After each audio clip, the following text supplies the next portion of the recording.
پاکستان میں ایک ادارہ ہے، ملازمین کو قسطوں پہ سامان دیتے ہیں، گاڑیاں وغیرہ. بہرحال جب قسطوں پہ دیں گے تو پیسے تو زیادہ لیں گے نا، یہ تو ایک واضح بات ہے، کوئی حرج نہیں. میں نے اللہ سے وعدہ کیا تھا کہ سود پہ پیسے نہیں لوں گا، قرضہ بہت تھا، بجٹ قرضہ، سود پہ پیسے لیے. توبہ کرو، استغفار کرو، ادا کرو. شیخ عبد القادر جیلانی اللہ کے ولی تھے، اللہ کے بزرگ تھے، ان کی کئی کرامات ہوں گی. میرا والد جمعہ کی نماز پڑھتا ہے، باقی نہیں پڑھتا. اس کو کہو وہ توبہ کرے، چونکہ امام احمد بن حنبل رحمۃ اللہ علیہ کے نزدیک ایک نماز چھوڑنے والا بھی کافر ہو جاتا ہے، وہ تو پورا ہفتہ نہیں پڑھتا. اگر کوئی انسان ساری زندگی اس نے نمازیں نہیں پڑھی تو امام ابو حنیفہ رحمۃ اللہ کے نزدیک تو کافر نہیں ہے، فاسق فاجر ہے. لیکن حنابلہ کے نزدیک تو کافر ہے. وہ تو کہتے ہیں مر گیا تو اس کا جنازہ بھی نہ پڑھو اور اس کو مسلمانوں کے قبرستان میں دفن بھی نہ کرو.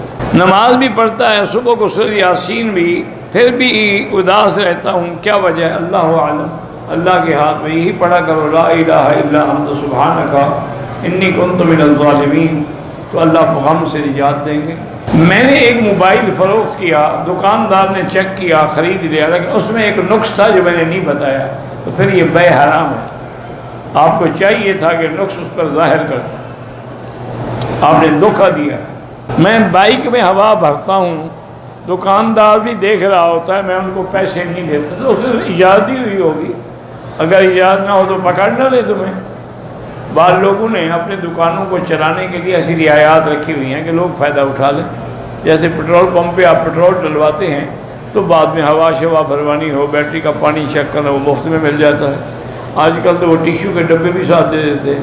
میں یہ سورۃ یاسین پڑھتا تھا، لیکن جب میں نے قرآن دیکھ کے پڑھنا شروع تو اس میں غلطیاں ہیں، تو اپنی اصلاح کر لو، باقی وہ بھی اللہ قبول کرے.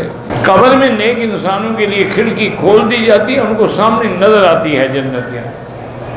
باقی اللہ تبارک و تعالی قبر میں مومنین کے لیے نعمتیں دیتے ہیں اور کافروں کے لیے عذاب کے کوڑے برساتے ہیں.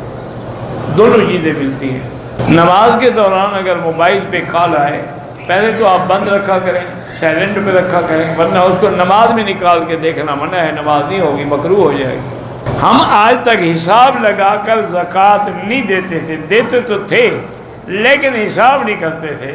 اب آپ اندازہ کر لیں کہ ہماری تقریباً ہر سال زکوٰۃ مثلاً 1000 بنتی تھی، دیتے کتنے تھے ہم؟ 800.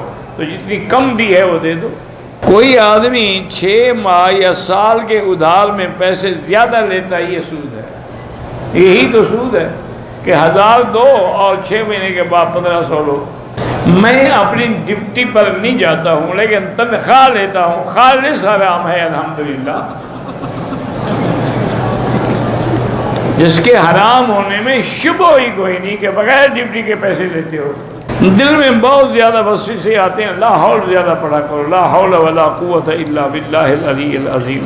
میاں کی وفات کے بعد مغفرت کے لیے دعا پڑھیں، کلمہ پڑھیں، قرآن پڑھ کے ثواب بخشیں. عمرے پہ عادتیں جو آئی ہیں وہ حرم میں نماز جماعت سے پڑھیں، بالکل پڑھیں. ہوٹل میں پڑھیں، گھر میں پڑھیں، اور ثواب ہے. لیکن چند دنوں کے لیے آدمی آیا ہے تو اس کو منع بھی نہیں کرنا چاہیے، کیونکہ حدیث ہے کہ عورتوں کو منع نہ کرو.